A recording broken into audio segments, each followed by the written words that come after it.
talking today about graphing absolute value inequalities on the number line and things that are called reciprocal functions. We will be graphing in the coordinate plane. The first part is mostly review, but I will add a shortcut.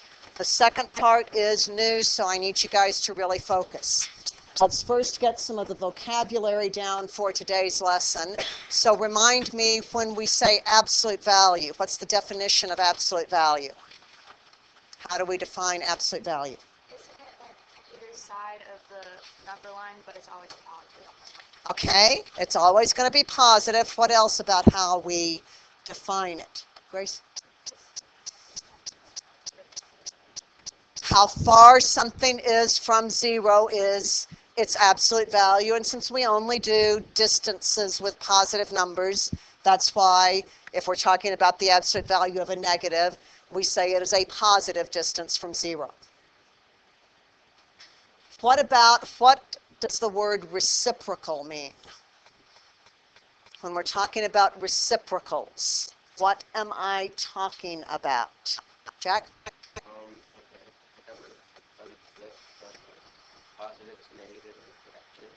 Those are inverses if we do the positive to negative. And if we do what with a fraction? Okay, if we turn the fraction upside down, if we flip it upside down, that's a reciprocal. And that's probably the definition we've used the most. There are two equivalent definitions that I'm going to put up here. Another one would be 1 over the original number. So like if I was talking about 2/3 and I wanted its reciprocal, I know it's going to be 3/2, turn it upside down. But if I instead said 1 over 2/3, 1 divided by 2/3, keep change flip, that would be 3/2. 2/3 and 3/2 are reciprocals because 3/2 is 1 over the thing I'm taking a reciprocal of. That is important because this is the definition we're going to use for reciprocal functions.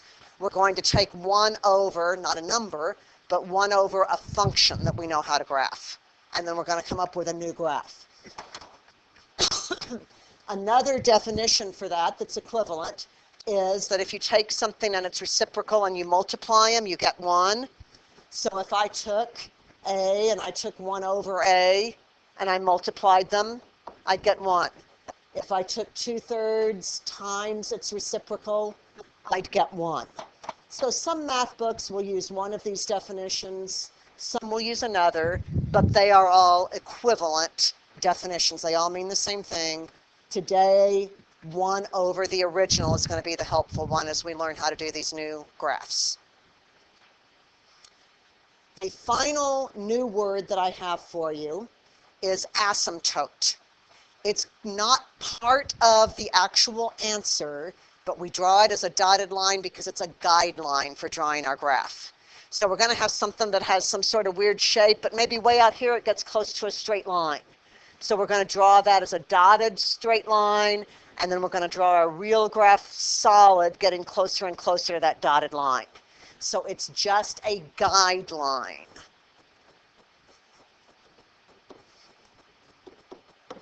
For drawing the real graph.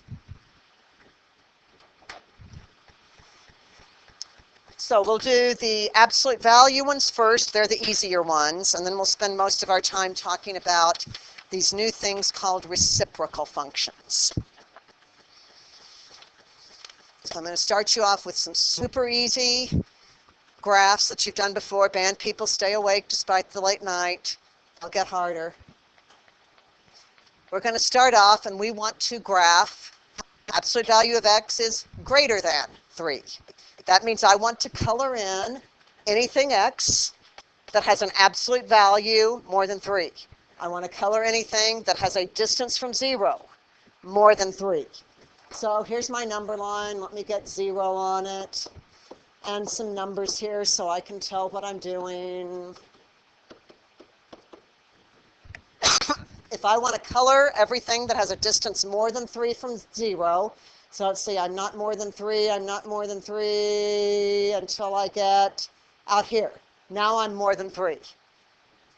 3 itself was not more than 3, it was equal to 3, but everything this way is more than 3. Is that the only place on that number line where I could be more than 3 from 0? Ryan, what else do I need to do?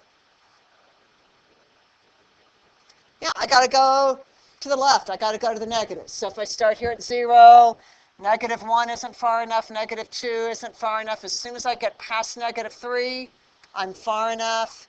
And I do the open circle to show that the 3 and the -3 do not actually work, but that's the end. Everything to either side of that works. So that much is a review. We also talked last year when we do, and I'm going to misspell here, this is absolute value of x is greater than, it is great or than, which means I have a disjunction. I either have the ones that are out here on this left branch, or I'm out there on the right branch. It's broken apart, it's disconnected, it's disjointed. Graders are disjunctions when we're doing these kinds of absolute value graphs.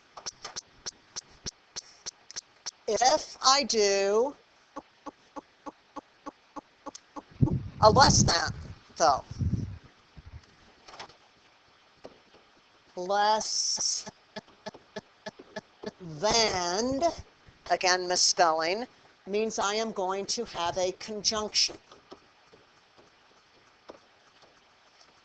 This time, I want to color in any x if its absolute value, if its distance from 0, is less than or equal to 2. So if I put a 0 on here and label some points, so I can color anything if its distance is less than 2. So 0 is less than 2 from 0. So is 1, so is 1.5, so is 2, but as soon as I get past 2, it's no longer less than or equal to 2, it's more than 2. Can go the negative direction as well. So if it is a conjunction, I have just one section. These are the numbers that are between -2 and 2. They're bigger than -2 and less than +2. These are the x's, less than or equal to 2, greater than or equal to -2. So less thans, we're going to have one little piece in color in between. Greater thans, we're going to have the two separate pieces in color both ways. A couple of things about graphs on the number line. Circles that are filled in mean yes, we include those points.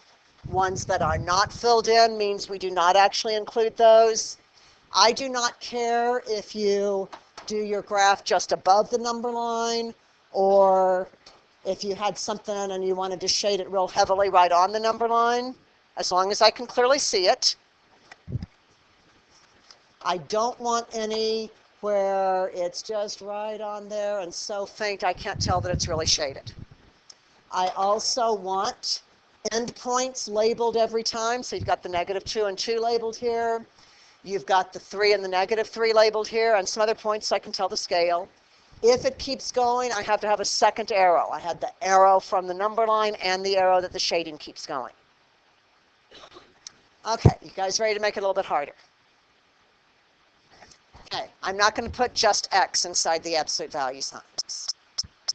So when I had absolute value of x was less than or equal to 2, that meant I took whatever was inside there without the absolute value signs, and its distance was less than or equal to 2, so it had to be between negative and +2.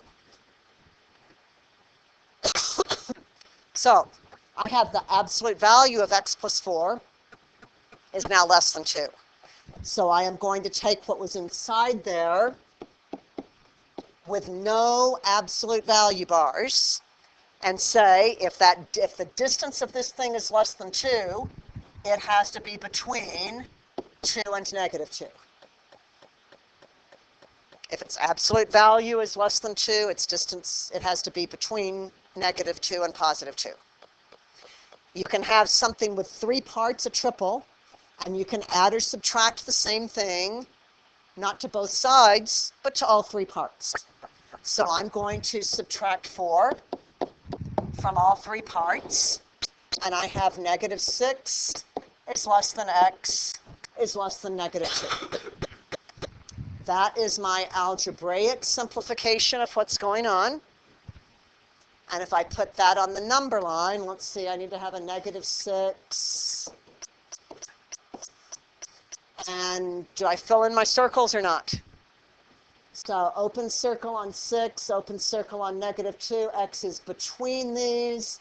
So I am going to shade in. And there is my graph. I want to see the simplified expression of what values of x we're talking about on the graph. And then I'm going to show you the shortcut way to figure this one out. So I know you guys love shortcuts. Okay, if you look at the part that I shaded, what's the middle of the part that I shaded? Everybody agree? -4 is the middle? So -4 is the middle. How far is it from the middle to each of the endpoints? 2. So 2 is the distance from middle to the ends. Okay, remember that. -4 is the middle, 2 is the distance to the ends. Let's look at our original problem. That's a +4. What was my middle? -4. So the opposite of this is the middle. What was the distance from the middle to the ends? So this will be the distance from the middle to the ends.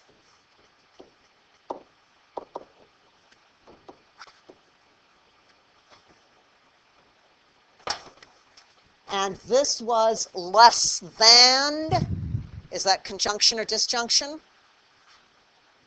That's a conjunction. That means I'm shading in between. Open or close circles.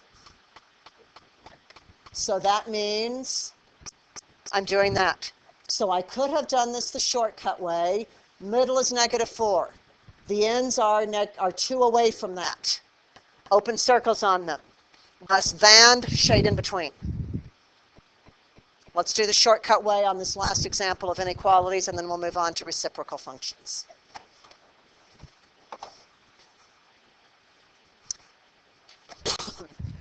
So, what will be the middle? What? 1. The opposite of that has to be the middle. How far to the ends?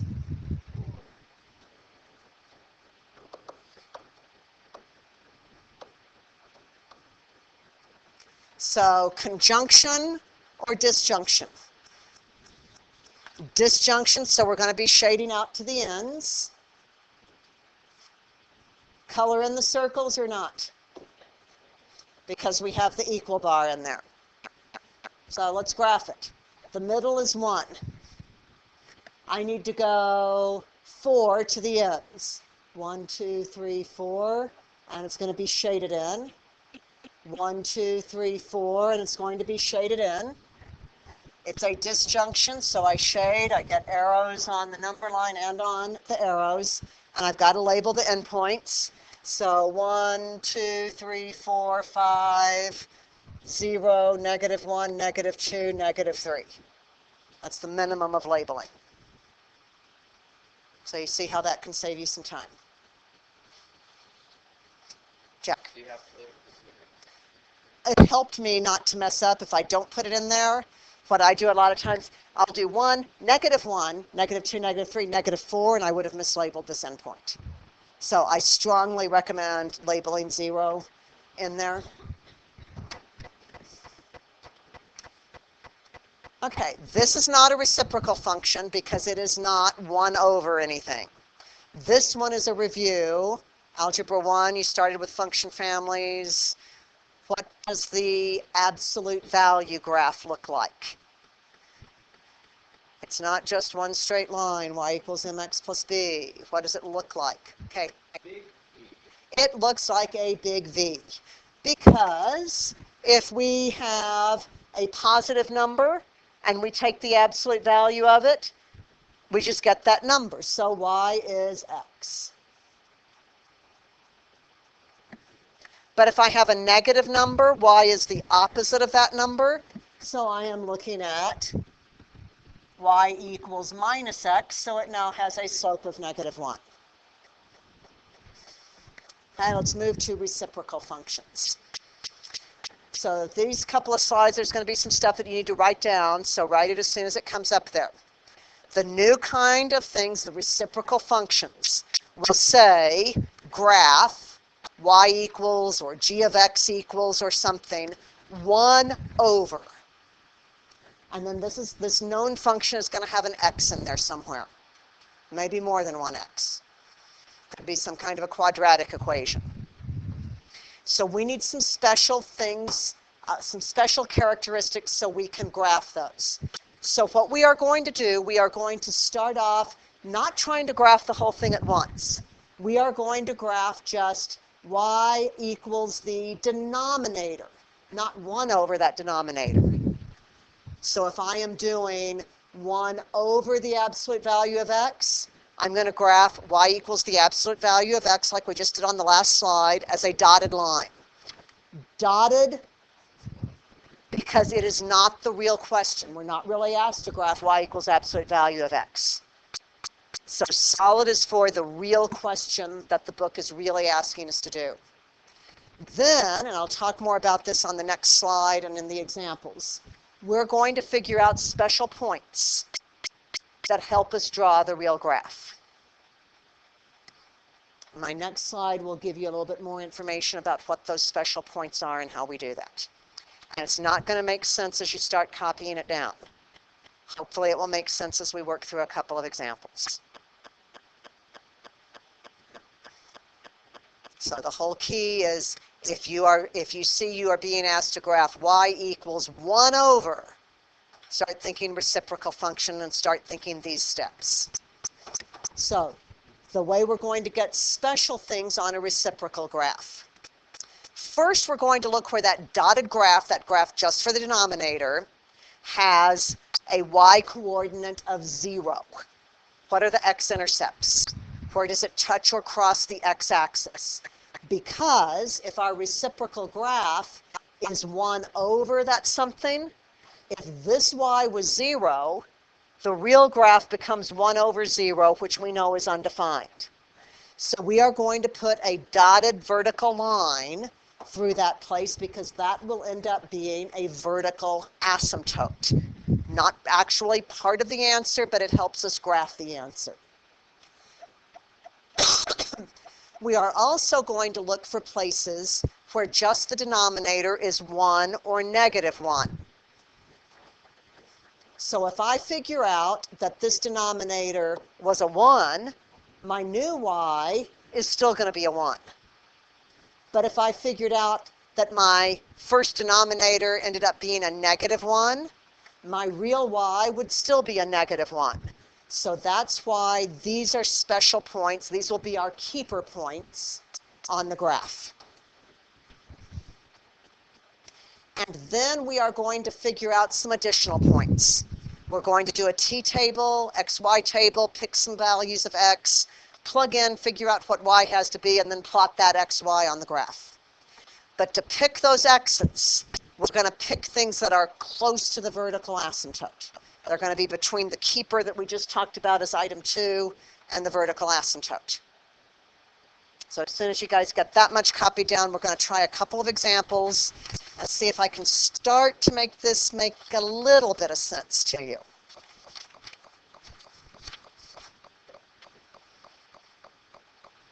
And I know this is really different. Grace, you still with me? You don't want to zone out no matter how late last night was for you guys. This is the hard part.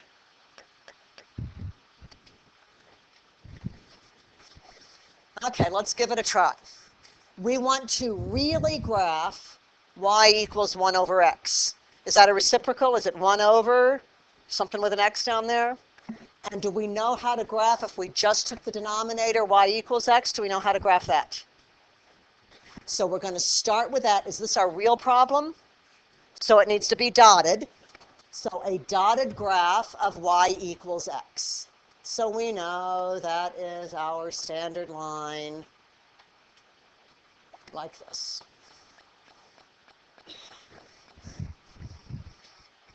Okay, then we had a step that said, do we have any x-intercepts on that dotted line? Do we have any places where it crosses or touches the x-axis? Any of those spots, we're going to draw a vertical asymptote. So that means right here along our y-axis has to be a vertical asymptote, because 0, 0 is the one place where the dotted green line touches or crosses the x-axis. Okay. Then we were supposed to look for points that had 1 or -1 as their y-coordinate. On my dotted green line, are there any points that have +1 as their y-coordinate? That would be right here at 1, 1. So that is a keeper. It is also on the real graph. We look for anything that has -1 as its y-coordinate. Do we have any of those, Aiden? Can you tell me where? So the only point on that dotted green line that has a y-coordinate of -1 is right there at -1, -1. Okay, third step was to start thinking about some other points, and we're going to plot points to finish the graph. So that means we need an XY table. I am now really trying to graph y equals 1 over x. I need to pick something close to the asymptote. I'm going to pick something between my keeper and the asymptote. So if this was at x is 1 and this is x is 0, my best pick, I think, is going to be when x is a half.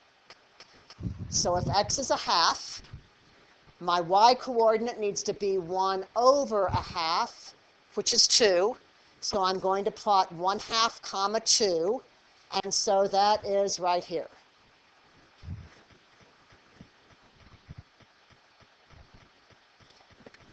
What that tells me is my real graph goes through the keeper point and it goes through this 1/2, comma 2. So my real graph has to connect those dots and keep on going and going, getting closer and closer to my vertical asymptote, but it cannot ever actually touch it. Now I need to check over here. I know my real graph goes through this keeper. Does it also come up here towards this vertical asymptote going up? Or does it go down towards the negative y's? So I've got to pick something between -1 and 0, between that keeper and the asymptote. So I'm going to pick -1/2. If I plug -1/2 into 1 over x, 1 over -1/2 becomes -2. Now we plot -1/2, comma -2, which is right here. Our real graph has to go through both of those points nice and smoothly and keep getting closer and closer to the asymptote. Now we aren't going to plot other points, but we're going to think about what happens. So I need to think about, as I'm going out here along the positive side of the graph, my x's get bigger and bigger and bigger. So if I am looking at, I'm trying to graph 1 over x, so if I take 1 over 10, 1 over 100, 1 over 1,000,000, 1 over 1,000,000,000. Do I ever get any negative numbers down here? Do I ever actually get 0? But I get tinier and tinier fractions closer and closer to 0, so if I plotted them, it would be getting closer and closer to the x-axis like that. If I took negative x's and plugged them in for a table, I'd have 1 over -10, 1 over -100, 1 over -1,000,000,000. Would I ever get a positive y-coordinate? But I'd get closer and closer to 0 again, so this branch will go like that. And that is our graph of y equals 1 over x. And I expect you to have the critical points labeled. Your xy table will show some other points, but you don't have to write those coordinates in on the graph. Okay, I want to do one more together because I know this is weird stuff, and then we'll try to do the homework one together as well. So now we want to graph h of x is 1 over x squared. Is it a reciprocal function? Is it 1 over something? Do we know how to graph just the denominator, y equals x squared? So we're going to do a careful graph, not a sloppy parabola. Plot all of the lattice points that we can on that.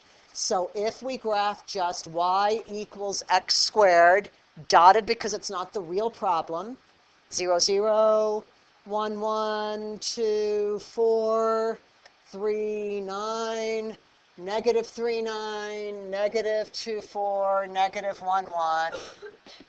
Here is our graph of y equals x squared. Do we have any x-intercepts on that parabola, Kensley? Does it ever touch the x-axis or cross it? At 0, 0. So that's where we have a vertical asymptote. So we draw a dotted line along the y-axis. Ariel, do we have any points that have 1 as their y-coordinate?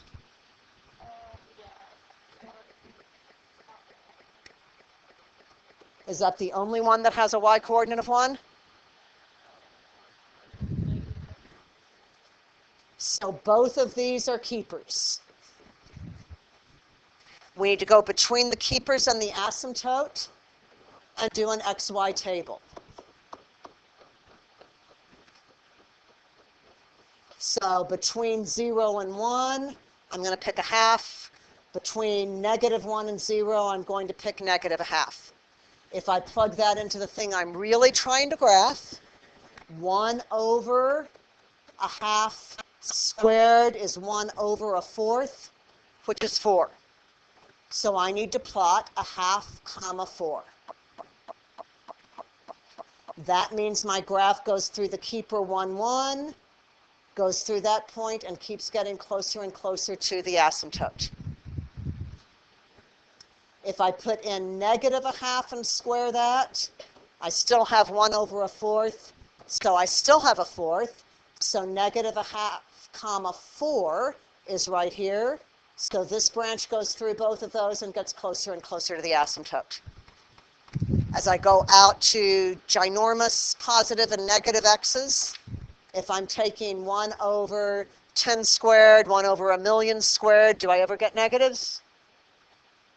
But I get fractions closer and closer to 0, so it's going to do like this. And same thing, if I put negative numbers in and square them, I still never get a negative y. Anybody with questions on that? Okay, we are then going to work on number 8 together in the book, and I want you to look at the way they write it and show it, because it's a little bit confusing, and I want you to do it the way that we have just talked about on these problems.